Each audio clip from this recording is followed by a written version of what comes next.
নবীর আশেক তারাই আড়াই ব্যাসের জিলাপির জন্য খালি নবীর ভালোবাসা।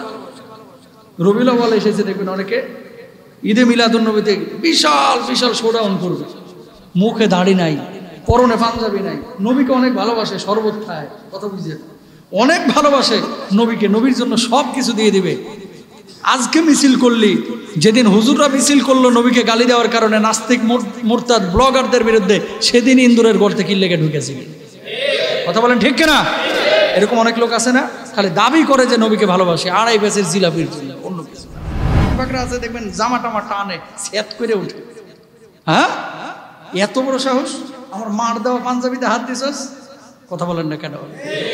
আখলাক আছে আমাদের ভিতরে। আর আমাদের এখনকার চিত্র কি, ঘরে মেহমান আসলে কিছু মানুষের মুখটা যেন আমবিষের রাতের মতো কালা হয়ে যায়, ঠিক কিনা বলেন?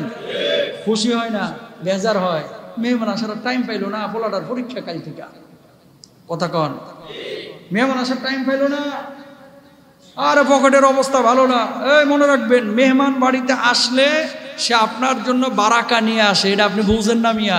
মেহমান যখন আসে রহমত মনে করবেন। নবীজি যেটা করতেন, নবীজির কাছে মুসলমান মেহমান আসলেও তিনি আপ্যায়ন করতেন, ইয়াহুদি খ্রিস্টান আসলেও আপ্যায়ন করতেন, বলুন সুবহানাল্লাহ।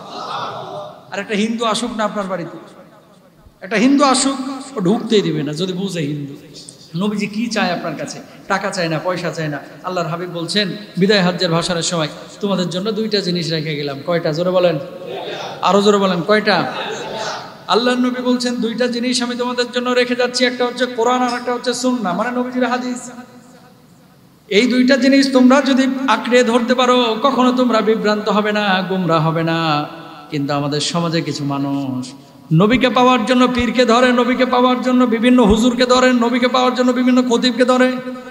নবীকে জানার জন্য পীর সাহেবকে, খতিবকে, হুজুরকে ধরা যাবে জানার জন্য, পড়ার জন্য, শিক্ষা নেওয়ার জন্য।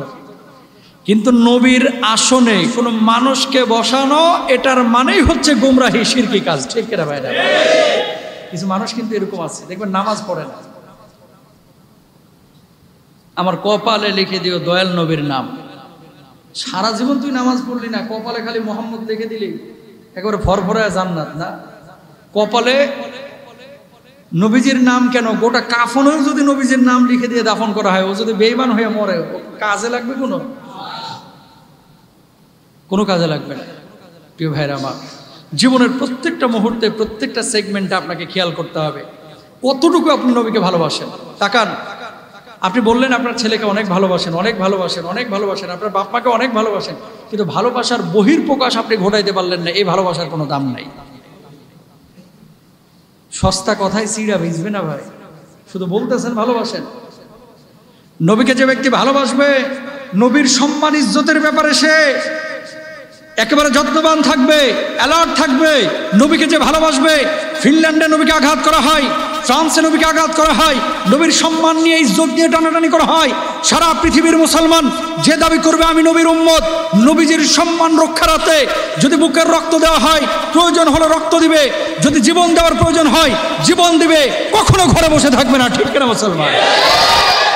নবীর আদর্শ, নবীর আশেক তারাই আড়াই ব্যাসের জিলাপির জন্য খালি নবীর ভালোবাসা। রবিউল আউয়াল এসেছে, দেখবেন অনেকে ঈদে মিলাদুন নবীতে বিশাল বিশাল শোডাউন করবে, মুখে দাড়ি নাই, পরনে পাঞ্জাবি নাই, নবীকে অনেক ভালোবাসে, শরবত খায়, কথা বুঝছেন, অনেক ভালোবাসে নবীকে, নবীর জন্য সব কিছু দিয়ে দিবে। আজকে মিছিল করলি, যেদিন হুজুররা মিছিল করলো নবীকে গালি দেওয়ার কারণে নাস্তিক মুরতাদ ব্লগারদের বিরুদ্ধে, সেদিন ইন্দুরের গর্তে কি লেগে ঢুকেছিল, কথা বলেন ঠিক কিনা? এরকম অনেক লোক আছে না, খালি দাবি করে যে নবীকে ভালোবাসে, আড়াই ব্যাসের জিলাপির জন্য, অন্য কিছু না। মাইন্ড করেন না। ওই পাকিস্তান থেকে একটা ধরে নিয়ে আসে, নবীর বংশধর, ঠিক আছে মানলাম নবীর বংশধর, নবী তো না, কথা কয় না। পাকিস্তান থেকে একজনকে নিয়ে আসে, নিয়ে আসার পরে কি, ওই যে বিশাল গাড়ির বহরের মধ্যে বসায় দেয় যেন নবী আসছে, এরকম একটা ভাবসাব। নবীর বংশধরের লোকজন কি সারা পৃথিবীতে কম আছে? এখনো বহু আছে, এখনো অনেক আছে।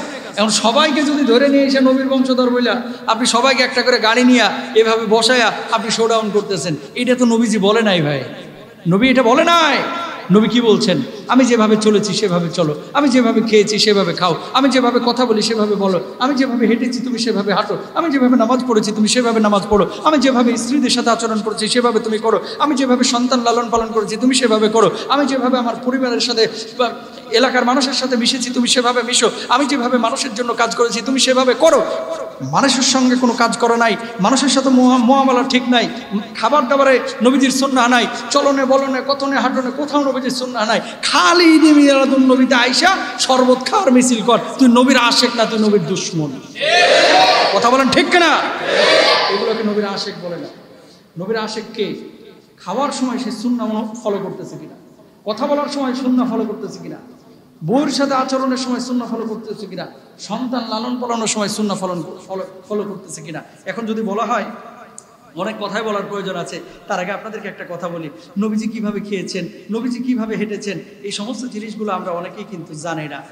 নবীজি সাল্লাল্লাহু আলাইহি ওয়াসাল্লাম 5টা কাজে কখনো বিলম্ব করতেন না। কয়টা? জোরে বলেন কয়টা?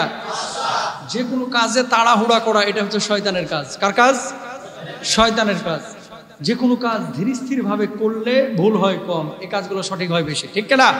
আর তাড়াহুড়া করলে কি হয়, এর ভিতরে ভুল বেশি হয়। তো এই জন্য আল্লাহ সুবহানাহু ওয়া তাআলা রাসূল বলেছেন, যে কোনো কাজ করার আগে ধীর স্থিরতা অবলম্বন করো, তাড়াহুড়া করবা না। তবে 5 কাজের ক্ষেত্রে যত দ্রুত পারো তত দ্রুত করো, কখনো বিলম্ব করবা না। আল্লাহু আকবার বলেন না। 1 নাম্বার, ঘরে যখন মেহমান আসবে মেহমানদারি করতে কিন্তু দেরি করবা না।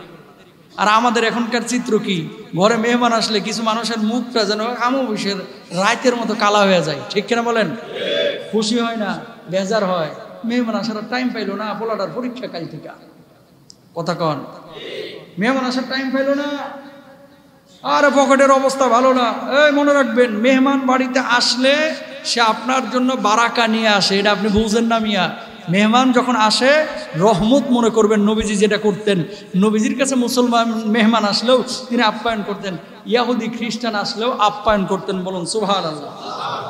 আর একটা হিন্দু আসুক না আপনার বাড়িতে, একটা হিন্দু আসুক, ও ঢুকতেই দিবে না যদি বুঝে হিন্দু। কথা কন না কেন?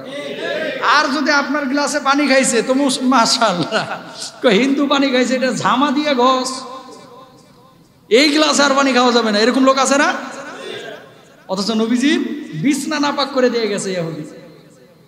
রাত্রেবেলা ধুমায় খাইছে, খায়া ঘুমাইছে বিছনার উপরে, একেবারে ওপর নিচ মেসাকার করে লাইছে। সেই বিছনা নবীজি নিজে ধৌত করেছেন। ইহুদি এই দৃশ্য দেখে পরবর্তীতে বলতেছে, যে মানুষটা একটা ইহুদিকে রাত্রিবেলায় পেট পূর্ণ করে খাওয়ায়া তার বিছানা ছেড়ে দিতে পারে, আমি বিছানা নাপাক করেছি, সেই বিছানা যেই মানুষটি ধৌত করতে পারে, আল্লাহর কসম এর ধর্ম মিথ্যা হতে পারে না। আপনি আমার কালেমা পড়ায় দেন, আমি ঈমান এনে ফেললাম। আর আমাদের আখলাক কি? আমাদের আখলাক কি? আর মুসলমান ফকিরও যদি পাশে হাইটা যায়, অনেকে ফকির ফাকরা আছে দেখবেন জামা টামা টানে সেট করে উঠে। হ্যাঁ, এত বড় সাহস, আমার মার দেওয়া পাঞ্জাবিতে হাত দিছস? কথা বলেন না কেন? আখলাক আছে আমাদের ভিতরে। মেহমান আসলে তাহলে আমরা কি হব? খুশি না বেজার? আরো জোরে বলেন খুশি। যদি বুঝেন যে এলাকায় কোনো মুসাফির আসছে, এই এলাকার মানুষের এইসব ওই ফিলিংস নাই, এগুলার ওয়াজ তো অনেক আগে থেকেই করতেছে, খাওয়ানোতে নাই, খাইতে রাজি আছে। কথা বলেন না কেন? অনেকে আছে আলহামদুলিল্লাহ খাওয়াও খায়। এই মুরব্বীদের বলছিলাম না যে টাইনে নিয়ে যায়, নিয়ে যে মাঝে মাঝে খাওয়াবেন, বারাকা দিবে কে? আল্লাহ সুবহানাহু ওয়া তাআলা। বেশি বেশি খাওয়ান। আল্লাহর নবীর কাছে যতগুলো পছন্দের কাজ ছিল, এর মধ্যে একটা গুরুত্বপূর্ণ পছন্দনীয় কাজ হচ্ছে মানুষকে খাওয়ানো। ডাইনিং টেবিলে খাবার পচে যাচ্ছে, তারপরেও মানুষের মাথায় এটা কাজ করে না যে যাই একটা প্লাস্টিকের বাটিতে পলিতে করে মুড়ায় নিয়ে যায়, নিজের ফকিরে খাবারটা খাওয়াই দিয়েছি। এটা কিন্তু বাঙালি মানে চায় না, ও খাবার পচে যাক, ফ্রিজে নষ্ট হোক, বোঝায় কাজের উপরে হাত দিয়া ও ফেলাই দেবে, তারপরে মানুষকে দিতে চায় না। খবরদার এই কাজ করবেন না। মেহমানদেরকে সম্মান করবেন, খাবার দাবার বেশি খাওয়াবেন, ইনশাল্লাহ বলেন।